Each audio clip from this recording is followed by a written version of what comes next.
Ngibhala incwadi yami yokuqala inqaba Grief and Hope. Ngake ngayithola sengenza olunye ucwaningo olwalukhuluma ngenye into lana eyayibaluleke kakhulu. Ngangifuna uku-understand umuntu wesilisa, yabo. Nokuthi uma edlula enkingeni noma eyimene engekho right, kwenzakalani kuyena, yabo le nto le. So ucwaningo engangilenza-ke lwangenza ngayithola sengicubungula indaba yama-lane mines. Khona lolu hlobo lwamabhomu olugqitshwa phansi, okuthiwa ama-lane mines. Loluthi uma usuthi uyalinyathela ebese liyaqhuma, yabo.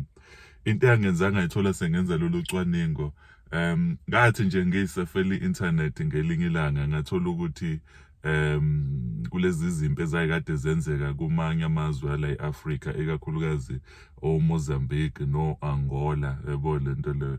Ngathola ukuthi ikakhulukazi eMozambique khona iproject ebekade isenziwa. Ngicabanga ukuthi eminyakeni engengaki nje edlule bekukhona iproject ebekade yenziwa laphana ezama ukukhipha amabhomu lawa kade egqitshwe phansi, yabo le nto leyo, ama-lane mines, you know. Now into eyayi-interesting kakhulu ngalento yama-lane mines engayithola mase ngenza ucwaningo ukuthi ama-lane mines akwazi ukuhlala phansi egqitshiwe for more than 50 years, uwagqibile phansi active, yabo le nto le. Okusho ukuthi leli bhomu lolu ngaligqiba tshena ukuthi ngoba izimpi zaphela ngaboba 50 years ago, hayi seku-safe, ngoba izimpi zaphela 50 years ago seku-safe. Kanti hayi akukho safe ngoba ama-lane mines asakhona phansi and they are still active. So uthi uyanyathela, boom, usuhambile umlenze, yabona lo nto le. So into lena engenzeka yangihlaba umxhwele because ngithe mase ngiyibuka lento ngabuka umuntu nesakhiwo sakhe, ikakhulukazi ngoba sikwi-Man of Steel, sikhuluma nensizwa, sikhuluma nendoda, sikhuluma nobaba. Kwangenza ngabuka ngathi ingabe iziphi izinto umuntu wesilisa ayifake ngaphakathi kuyena, ngoba phela ngithi sonke siyazi ukuthi sithi sibancane sitshena ukuthi indoda ayikhali, indoda ayikhulumi.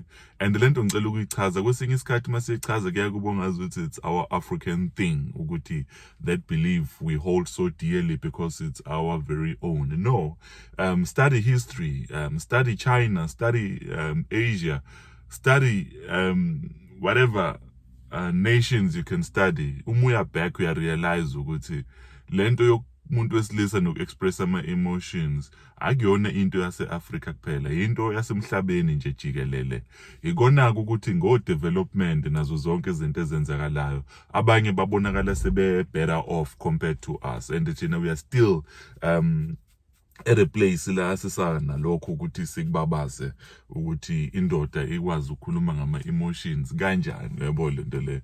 But uma ucubungula, even right now when you listen to some of the documentaries or podcasts enziwa abantu bakwamanye amazwe angaphesheya, uyabona ukuthi nabo abanye abasuke bephumela phandle bekhuluma ngama-emotions wabo banakho ukuthi bayithole beyithola swimming against the current or swimming against the tide, having to sort of ukuphikisana ne-norm, ama-accepted standard.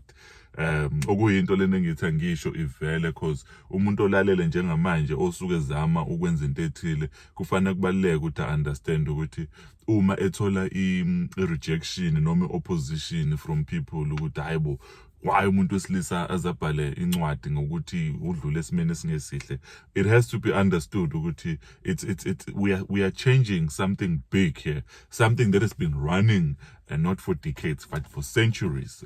So it won't just happen overnight. So siyadinga ukuthi sithole siba abantu ababekezelayo, njengoba namanje ngenza le conversation ngoba I'm knocking on that particular door, and obviously there are multitudes on the other side of that door, but I'm aware that only the few will open or give me or lend me their ear. And that's how you change izinto mfethu. You don't have to speak and be accepted by the crowd, but you just want to speak to someone oyedwa kwi-crowd, and then umushintsha impilo yakhe kuba khona into enzakalayo. So mangikhuluma ngalento yama-landmines, ngibuka abantu besilisa and kuyangiphatha kabi ukuthi ingabe eziphi izinto ezihleli kubona abanye abaze bayitshena ukuthi hayi ngadlula kulento lena, ayitshena ukuthi umuntu wadlula ngoba yinto endala, only to find ukuthi akadlulanga lento isakhona. Mangingaphosisi umenza ucwaningo lwaseMozambique, I know ukuthi khona iFrelimo, ngiyakhohlwa enye inhlangano singilibele nje manje, izona ezayibambene ngehluthu laphana, you know. And the funny thing about this thing ukuthi uma kunama-landmines ayagqitshwa lapha phansi, ahlala be-active. Laba bekade belwa ngaleso sikhathi uma bekwenzeka ukuthi bayaxolelana, baxhawulane, bashuta iy'thombe laphana, kusuke kungakabi enough up until ama-landmines adigwe, akhishwe emgodini. Ningaxolelana kwi-surface, kodwa uma engakakhishwa ama-landmines, whoever would be stepping on them, they will lose a limb, they will lose something of value kubona. So kubalulekile ukuthi sithi masithi no, I've dealt with that thing, or noma isidlulile leyo nto, ayikhululeke isidlulile, sibe nakho ukuvakasha siyobheka ukuthi njengoba sesidlulisile ukuthi lobo buhlungu angibhekene nabo 10 years ago, I am okay now. So sithi ukucubungula okay ukuthi are you okay ngayiphi aspect, okay kanjani, because kuyenzeka ukuthi ube deceived into thinking ukuthi you are okay only to find that you are not okay. Why is this topic namhlanje balekile? Si under i-segment ye-Man of Steel, and ngisazokhuluma kabanzi kulento engizokhuluma ngayo namhlanje. Nje ngizobeka nje i-intro, you know, and funa ngeke ngakhuluma ngenye into okhosini yabo, because izinto zayikade iphuthuma, obviously nganganikiwe hour, you know, and isikhathi ngangisinikiwe sasibaluleke kakhulu, and obviously the more you share izinto eziningi isikhathi esincane usinikiwe, ungayithola ukuthi uconfuse abantu. So kubalulekile ukuthi usticke kuleyo nto leyo and make sense of it and live. And I'm still grateful for my opportunities engwathola kuma radio stations ahlukahlukene. Namhlanje ngifuna ukukhuluma ngenye into engiyakhumbula ngiyi-highlight okhosini, indaba ka Cristiano Ronaldo, umdlali webhola nobaba wakhe. Namhlanje ngifuna ukuthi kancane kuyona leyo nto leyo, ngoba ezinye zezinto obviously ngakwazanga ukuyikhuluma, izona engizoyikhuluma manje. Into eyenzeka, siyazi ukuthi amazwe ala e-Africa have been gaining independence, yabo le nto le. So they've been gaining independence, and uma ubuka iMozambique ne-Angola, babekade becolonizwe amaPortuguese, yabo le nto le. So and uma ufunda umlando wala e-Africa uyabona ukuthi obviously siyazi sonke ukuthi Ghana was the first country ukuthi igain independence, and then kwahamba njengoba thina South Africa independence yethu sithole ngo-94, yabo le nto le. Okuwumbuzo omkhulu ukuthi ke ingabe inkululeko yangempela yini noma inkululeko nje yasemoyeni. That's a topic yangolunye usuku, kodwa ke ngifuna ukuveza manje ukuthi kwaba nesikhathi la e-Angola yayilwa khona-ke manje, abantu base-Angola bevukela umbuso wakhona wamaPortuguese, sebefuna izwe labo libuyele kubona, yabo le nto leyo. And kusho ukuthi-ke amaPortuguese ayikadelwa-ke nawo, and ayithole sethatha nabafana lapha babebancane ePortugal ukuthi abeze lento e-Angola bezolwa, belwe nabantu base-Angola ukuze manje belekelele khona i-Angola ingeke zikwazi ukuthi ilwe ukuthola izwe layo back. Omunye wabantu noma omunye wamadoda noma omunye wabafana abeza ezansi e-Angola bephuma ePortugal bezolwa kwaba ubaba ka Cristiano Ronaldo. He was one of the guys who were there as isosha ezolwa elulwela amaPortuguese ukuthi aqhubeke acindezele abase-Angola bengalitholi izwe labo. So siyazi-ke sonke ukuthi Angola yagcina isilithola izwe layo, yabo le nto le. okusho ukuthi abantu basePortugal noma amaPutukezi abuyele emuva eseyabantu abahlulekile empini, yabo lento leyo. So nangu umuntu wesilisa, namba abantu besilisa babuyela emuva sebehluliwe, bathunywe ugovernment wabo ukuthi abahambe bayovikela izwe lamaPutukezi ukuthi liqhubeke libe nesandla esiphezulu noma liqhubeke libe nokucindezela iAngola khona bezothola ama-resources nazo zonke lezi zinto. Bayathunyelwa labo bafika phambili bayahluleka, mabehluleka babuyele emuva, abakwazanga ukuyenza lento ababethunywe yona. Now umuntu wesilisa-ke ziningi izinto ezenzakalayo kuyena, akakwazi ukukhuluma ngezinto adlula kuzona, but uma ubuka leyo nto ukuyibuka njengesehluleki ukuthi ubuthunywe uhulumeni noma ugovernment ukuthi hamba uyolwela izwe lakho, uyafika phambili uyahluleka, yenzani kuwe lento njengomuntu wesilisa? Mase sicubungula-ke impilo kababa kaCristiano Ronaldo, sibona izinto eziningi. Enye izinto ezigqamayo ukuthi wathi uma sebuyela ePortugal wawumuntu ohlulekayo ukuthola imisebenzi, yabo nje imisebenzi kwangabe into engasatholakali kahle, yabo. So manje there's quite a lot happening kuyena, and lezi zinto akayikhulumi namuntu le, siyamthola manje seba umuntu ongena ophuzeni oludakayo, simthole sewumuntu o-abuser utshwala ngalendlela exakile, and ekwenzeni njalo kwakhe nempilo yakhe kuba ongazuthi igcine isingasaphumeleli kahle, ugcine seba umuntu ongasekho right empilweni. Uma silandela impilo kamfowethu lodlala ibhola uCristiano Ronaldo, siyathola noma kuyavela ukuthi enye izinto emlimaze kakhulu empilweni kwaba yilento yobudlelwane nobaba wakhe, ngoba ubaba wabo ukhule ngabanakile, bakhulu abafana uCristiano nabafowabo nodade wabo benganakiwe, ubaba wabo engabanakile ngendlela lento efanele, ngoba bewumuntu ohlezi njalo ephuzela utshwala, yabo lento le. Kuzovela ukuthi why ekade ephuza utshwala. Kwabenza ezengqondo noma psychology kuyavela ukuthi khona ilink kulezinto ezazenzeke kuye ebeza ezolwela iPortugal nokuhluleka kwabo nokubuyela ezweni labo sibe abantu ongazothi bayizehluleki. Uma efika futhi lapha abasakwazi ukuthola nemisebenzi efanele, usewumuntu nje manje uhleli emphakathini akwenzeki izinto. And into ebalekile engifuna ukisho ngalento yabantu abalimele ikhanda, sengiyibone kakhulu lento kwabantu abalimele psychologically, bebe no depression no anxiety nazo zonke lezi zinto ezenzakalayo, ukuthi kuba khona izinto eziningi ezenzakalayo eziyaye zingabi izinhle. Abantu baba nabantu abanokubaqoka.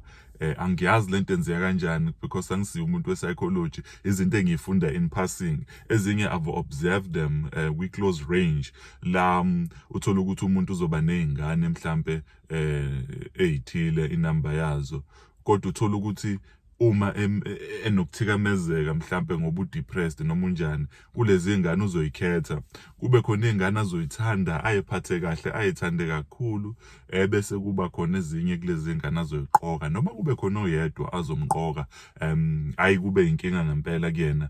Uthola ukuthi lo oyedwa oqokiwe ukuthi abe i-target yakhe lona ukuthi akhiphele kuye sonke isibhongo ne-depression nakho konke abhekene nakho.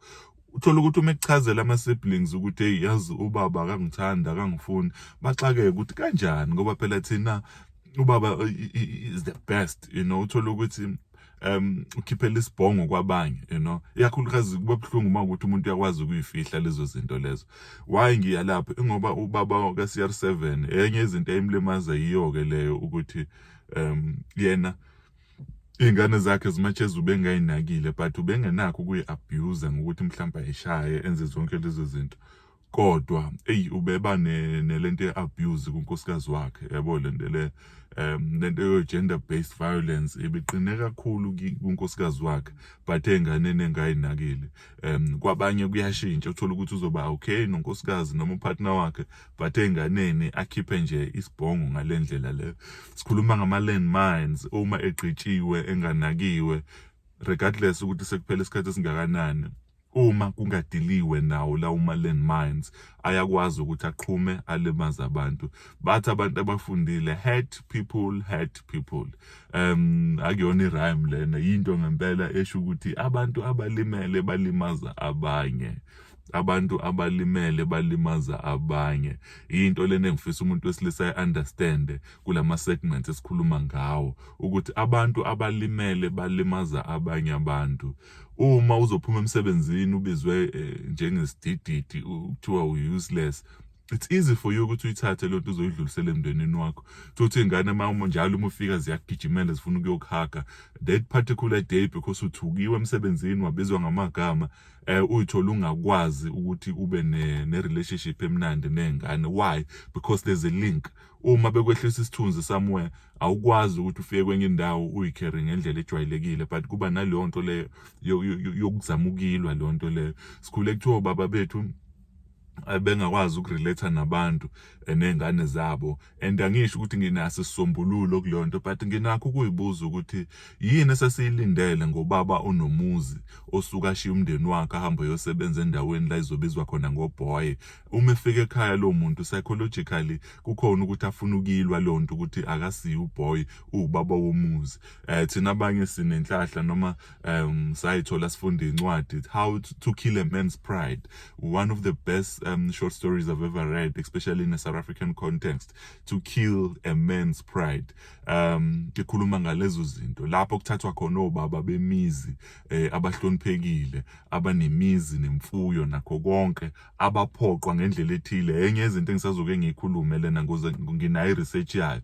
Kuthathwa obaba bemizi abahloniphekile baphoqwa ukuthi bayohlala emagoli. Obaba ngithola ukuthi babalela ko-10 noma 11, bahlele endlini eyodwa, erumini elilodwa, balala kulo leli room, benza yonke into kuleli room leli, bapheka lana, badlisa okwezinja, ibhodo elilodwa bapheka ngalo, bathatha iy'puni badle kulo leli bhodo, akhoma plate ukuthi kanjani. Yonke leyo nto leyo uthatha abantu abahloniphekile abanemizi. Lo muntu uma esegoduka efika ekhaya ufuna ukuyibreather in le environment ukuthi I have i-value, nginonkosikazi, nginey'ngane ey'hloniphekile, ngihloniphekile. And kwesinye isikhathi ngokulimala psychologically kulula ukuthi bayithole sebesebenzisa indluzula to own the space, to want to demand that thing ukuthi mina ngihlonipheni, because abawazi ukuyenza lena. Abasuke bekhona babizwa ngoboy, babizwa ngamakhafula, nazo zonke lezi zinto lezi, bakhahlelwa abafana abancane abangangengane zabo babiza ngoboy. Yonke le nto imehlisa isithunzi psychologically, uyalimala ubaba uma efika ekhaya ayithole sefuna ukudimanda ngeforce inhlonipho. Angisho ukuthi ku-justified ukuthi bakwenze lokho, kodwa ngifuna sikubone lokho ukuthi uma abantu belimala ekhanda bengadili nalezo zinto bazokukhiphela kwabanye abantu. Uma umuntu wesilisa unento owadlula kuyo ungadilanga nayo, uyalimala. Uma sibuke iningizimu South Africa njengamanje, mangenza ucwaningo kuyavela ukuthi ucwaningo lukhishwa kulonyaka njengoba ku-2022 luveza ukuthi it's a given, this one luveza ukuthi abantu besilisa bangaphezulu kakhulu kwabantu abayibulalayo.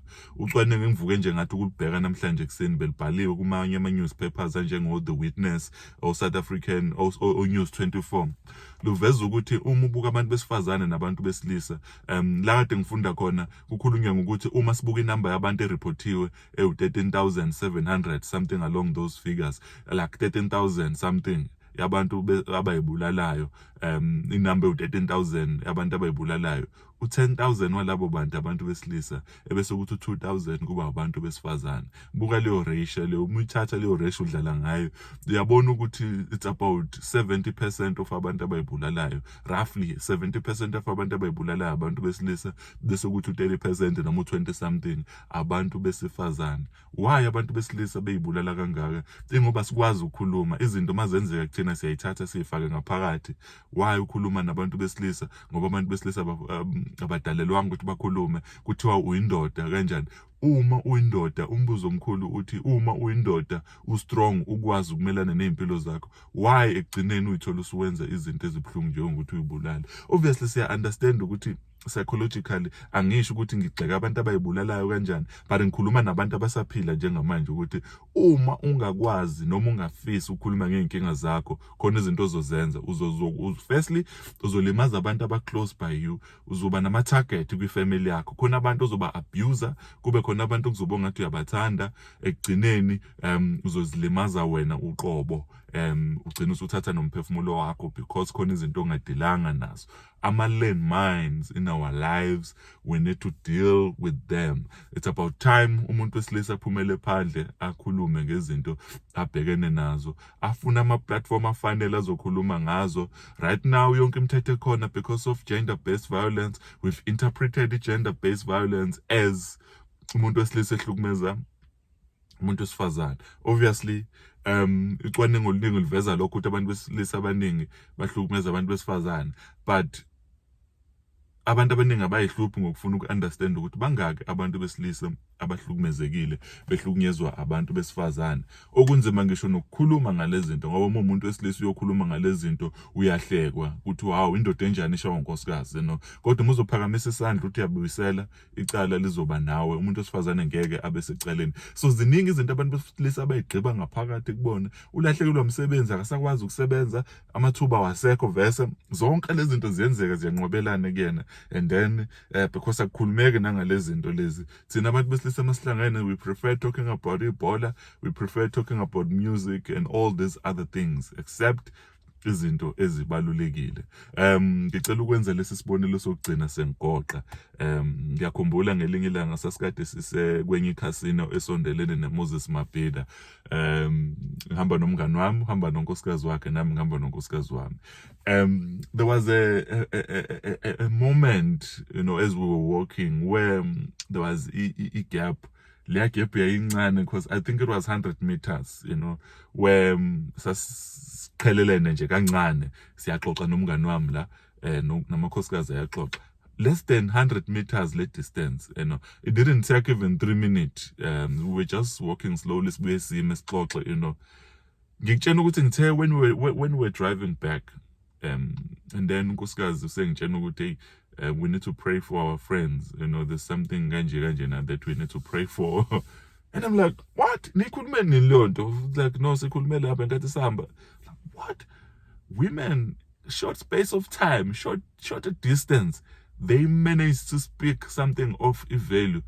Guess what? Mina nomngani wami besidingida ngaleso sikhathi. You don't have to guess. Besikhuluma ngebhola. Khona into eserious yenzekayo emndenini wakhe, kodwa ulitholile ithuba lokukhuluma nami but akakwazanga ukukhuluma nami. Sekuze kuvela kulento le. Abantu besifazane senginotice kaningi lento, ngisho ukuthi bahlangane kancane sekuyahlukwana, within the 30 seconds they'll be able to tell ukuthi omunye akekho right, omunye kunjani. And what is it that is giving them hard time? Thina ngalana masikhuluma nje ngoCristiano Ronaldo, sayikhulumela ngoMessi, sayikhulumela nje ngoChiefs noPirate, ayike okwethu kuqediwe, noma ke iseries esibukayo makuthi what not, okwethu kuqediwe. And that's why we are struggling with izinto eziningi, you know. Sizoqhubeka bengizosho ukuthi abantu besilisa kuthiwa ba strong, ba madoda, you know, and all that. And umubuka uyabona futhi ukuthi lezi zinto zo suicide aziba affect aba, you know, bekuzovela ukuthi cha madoda kushuthi aqinile kwangempela, kodwa umezoqina aphinde futhi kuvela ukuthi antekenteke. That's the reason why ngine segment ethi Men of Steel, because we are by design we are men of steel, but ukuba a man of steel is not complete until you are a man of steel even here and here. Uma uyi-man of steel la nala, then kuzomela ngempela uhlonishwe as a man of steel, because you are mentally strong to face problems head on, not run away from them up until they catch you and then zikubulala. I-man of steel ukuba ne-heart of steel, i-heart gentle, okwazi ukuzwa but ukwazi nokuyi-protecta ey'ntweni engekho right. Indoda ezoba i-man of steel, iba i-man of steel even nakuma-emotions, ikwazi ukudila nezinto, ikwazi ukuthi ibe sensitive ey'ntweni ey'limazayo. It is strong but ikwazi ukuthi yazi ukuthi now I need to stop and fix myself, now I need to stop and be somewhere la ngizofixwa khona. That's all I'm trying to say about this thing of ukuba a man of steel. Uthulani uyeyeye ugumede This thing topic abantu besilisa is so close to my heart. I've been having topics ahlukahlukene, but right now I just want to go August, go September nje usaqala. I want to continue with lento abantu besilisa. I think there's quite a lot that we'll be able to unpack. Like I always say, ngumvuso wenyamazana mfethu, you know. Maningi ama nicknames enginiwa wona, abanye bathi ngumbhalo woduma. But nalena yomvuso wenyamazane ngiyayithanda, because I keep saying ukuthi I don't have all the answers. In fact, I don't have answers, but I strongly believe ukuthi I can start conversations that will lead us into a direction, lead us with direction right, la so ithola khona sesikhuluma izinto ezibalekile. Abantu besilisa bangakhulumi, ziningi izinto esafuna sizikhuluma. Ngokuzayo khona segment engizobe ngirana futhi under i-Man of Steel, ngizobe ngikhuluma kabanzi ngibheka impilo yamasosha and i-depression nokuyibulala. Iyona into engizobe ngiyibhekile leyo. Ungaphuthelwa ngesegment ezolandela nje very soon. Ngizobe ngidingida leyo nto leyo. Ngifuna si-unpack lento yabantu aba-strong. Kodwa futhi bephathe ibhamu. I'm a soldier, I'm strong. But uma usuthi ababuka mentally, they are at their weakest level. We need to have that balance. You know, we are, some of us, say generation warriors, you know, people who carried spears, who faced giants, who faced lions, amabhubesi, indlovu, in the jungle. That's who we are. Our forefathers went through that. Bephethe spears, in fact, they cross Africa, in fact, you know, kungakabikho iqiwe, in fact, they were walking across Africa, in fact, some killing lions with their bare hands, you know, and we are a generation of abantu abakanjalo, you know. But now, while we pride ourselves, we are strong, we are muscular, we also need to come to this level now. Yoguti, yes, we are strong physically, we can fight, we can do all those things, but how are we here mentally?